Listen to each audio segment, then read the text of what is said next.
दोस्तों, कुछ आवाजें फोन की लाइन से नहीं, सीधा रूम में उतरती है। एक लड़की 3 दिन से लापता थी। फिर एक रात फोन बजा, सांसों की आवाज और बस एक जुमला, आयशा मुझे बचाओ।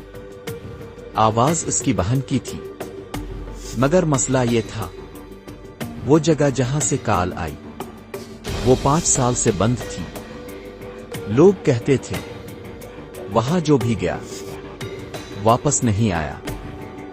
जब वो पहुंची, दरवाजा खुला था, जूता जमीन पर पड़ा था और ऊपर से एक आवाज आई, खुश आमदीद। ये आवाज इंसान की थी, ये किसी जुनून की? सच किया था और किया बहन जिंदा बच्ची। पूरी कहानी देखने के लिए लिंक डिस्क्रिप्शन में मौजूद है।